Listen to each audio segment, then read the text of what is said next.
नमस्कार। लोकतंत्र के इस मंदिर में उपस्थित भारत के भविष्य एवं माननीय सदस्यगण, मैं ज्योति यादव काशी हिंदू विश्वविद्यालय की तरफ से आप सभी को प्रणाम निवेदित करती हूँ। भारतीय संविधान के शिल्पी, सामाजिक न्याय के प्रणेता, भारत रत्न, समाज सुधारक डॉक्टर भीमराव अंबेडकर जी की जयंती पर मैं उन्हें नमन करते हुए अपनी बात रखने जा रही हूँ।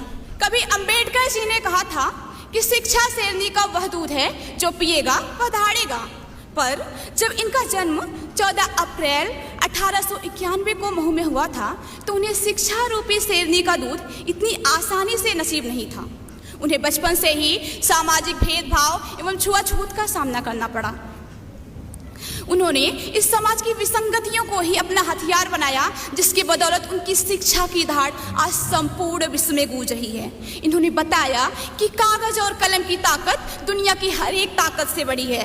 वे कहते थे कि एक रोटी कम खाओ पर बच्चों को जरूर पढ़ाओ। उनका मानना था कि गरीब और वंचित समाज को यदि प्रगति करनी है तो उसके लिए एकमात्र जरिया शिक्षा ही है। वे किसी जाति या समुदाय के नेता नहीं बल्कि मानवता में विश्वास करने वाले संपूर्ण समाज के नेता थे, और वे कहते थे कि हम सबसे पहले और अंत में भारतीय हैं। आज इस सदन में आधी आबादी का प्रतिनिधित्व करते हुए नारी शक्ति उपस्थित है, और इस नारी शक्ति को यहाँ लाने में यकीन मानिए डॉक्टर अंबेडकर जी का सबसे महत्वपूर्ण योगदान है। उन्होंने कहा था, मैं किसी भी समाज की प्रगति को उस डिग्री से नापता हूँ जो वहाँ की महिलाओं ने हासिल की हो।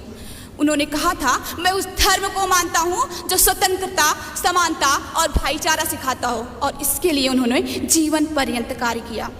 भारत आर्थिक रूप से कैसे आत्मनिर्भर हो, वे इस पर काम करते रहे, और उनकी थीसिस पर रिजर्व बैंक ऑफ इंडिया की स्थापना होती है। वे एक महान राजनीतिज्ञ थे जिन्होंने दुनिया का सबसे लंबा लिखित संविधान दिया, जो कि आज भी संपूर्ण भारत को एक सूत्र में पिरोने का कार्य करता है। 9 भाषाओं के ज्ञाता, 32 डिग्रियों से अलंकृत एक ऐसे युग पुरुष जिन पे संपूर्ण भारत के साथ साथ Columbia university, London school of economics और ग्रेज यूनिवर्सिटी भी गर्व करे कि वे उनके यहाँ के विद्यार्थी थे।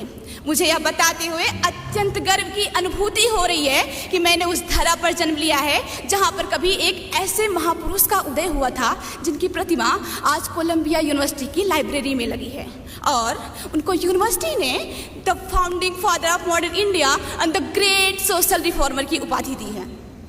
वे केवल एक व्यक्ति नहीं अपितु समग्र विचारधारा हैं जो सदैव हमारा मार्गदर्शन करते रहेंगे। अंत में मैं अपनी वाणी को विराम देते हुए सिर्फ इतना कहना चाहूँगी कि हिंदू, मुस्लिम, सिख, ईसाई सबको समान लिखा है। हिंदू, मुस्लिम, सिख, ईसाई सबको समान लिखा है। मिटाकर जाति पाति भेदभाव बाबा साहब ने संविधान लिखा है। बाबा साहब ने संविधान लिखा है। जय हिंद, जय भारत, जय भीम। धन्यवाद।